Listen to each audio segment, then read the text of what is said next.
It's time to lend me your ears and strap in for a roller coaster ride to the far side of the Gorillaverse. I'm back again before bedtime.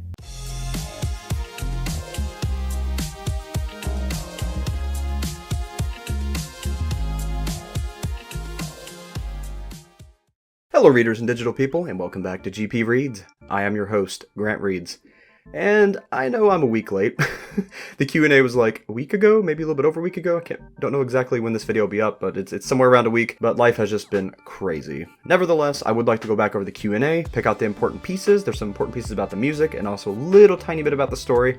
Would like to go over that and discuss it with you all. So without further ado, let's get right into it. Right, if you want, you can take a virtual tour on Gorillaz.com if you sort of fancy having a little snoop around, I did not know that. How did I not know this? You can get a virtual tour, the Gorillaz new mansion on Gorillaz.com. We're gonna have to do that. Not in this video, but soon. Like, probably right after this video. I'm an open book. Well, no. Except for chapters 7 and 23, of course, detailing Chapter 7 and 23? What's on chapter 7 and 23? Wait a minute. Chapter 7 isn't about Paula Cracker, is it? In Rise of the Ogre? I'll have to look that up. Chapter 23. Is that why we're seeing 23 everywhere? Okay, if chapter 7 is Paula Cracker, who did he get with in chapter 23? You don't think chapter 23 could be around the Demon Days album, do you? Oil. Featuring the one and only Stevie Nicks. Now, there's someone who knows how to wear a hat. That wouldn't be a sneaky jab at me, would it? Oh, yeah, by the way, we got the window cleaner from across the road to whistle at the beginning of that track, and again at 2 minutes, and again at 3 minutes. And you know what? I think you'll agree. There's a clear sort of purity to dear old Gordon's whistling, don't you think? So that's interesting. In Silent Running, the whistling was done by the window cleaner across the street. There's all kinds of cults on this street. The 7 in the zip code alone! I wonder if there's another cult over there, and if they're going to have something to do with something later on in Gorillaz.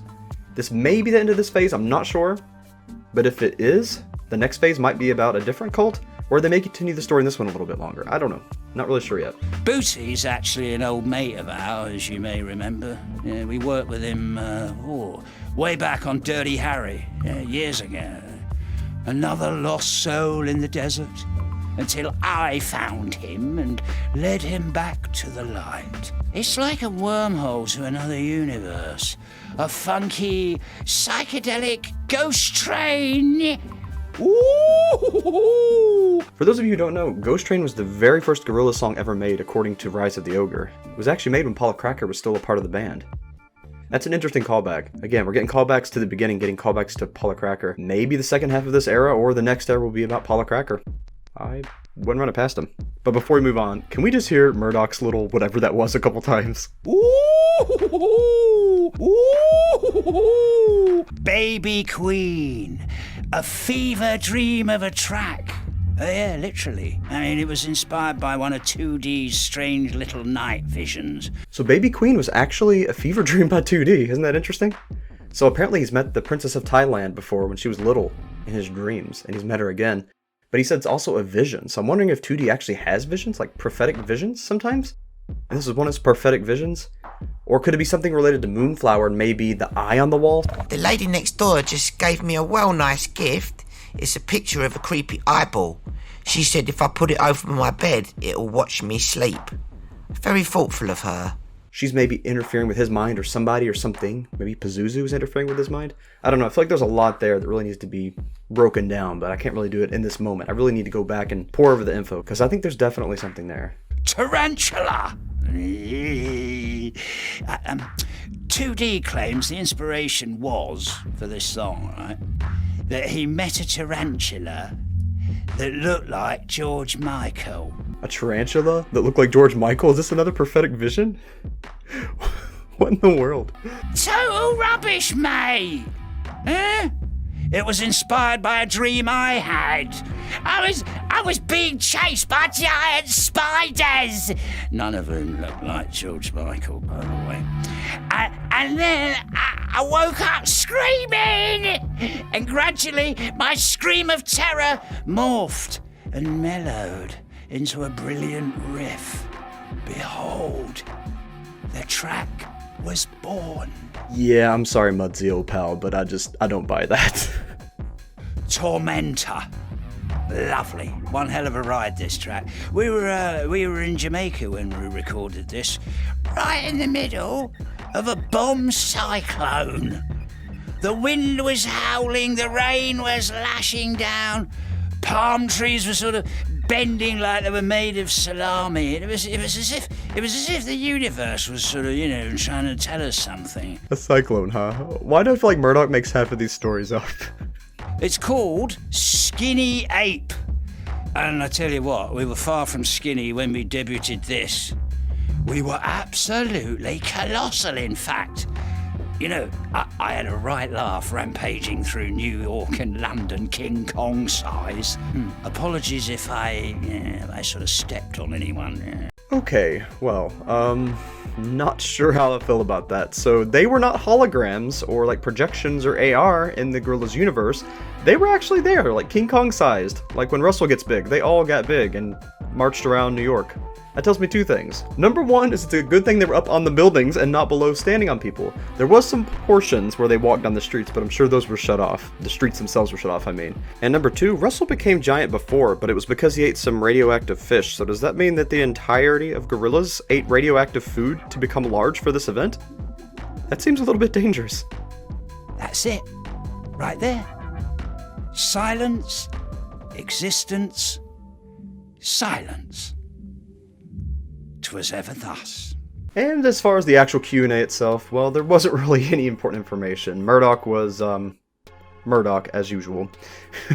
It was a lot of stuff about him, about his skincare routine, about his inspirations, about certain things, why he's green. Was he green since birth? No, he was gray and became green over time. Just little things like that that really didn't matter as much to the lore side of things, more the inspiration and thanking the creators behind the album, the collaborators, things like that. But nothing that really added anything to the story whatsoever, so. But there was one thing at the end that we're going to listen to together. I feel like it's really nice and really important to the community as a whole. So, we're going to listen to that. Even though it's time to bid a fond bon nuit to Cracker Island, fear not, because after this listening party's over, Cracker Island will remain a part of you forever. For in the words of Gorillaz, we're all in this together. Till the end. Till the end. Cheers. We'll always have Cracker Island. It'll always be with us, even when the lore is ended. It seems like it might have, actually, the way he was wording that. But we still got it. It's our album forever. And we're all in this together. Until the end.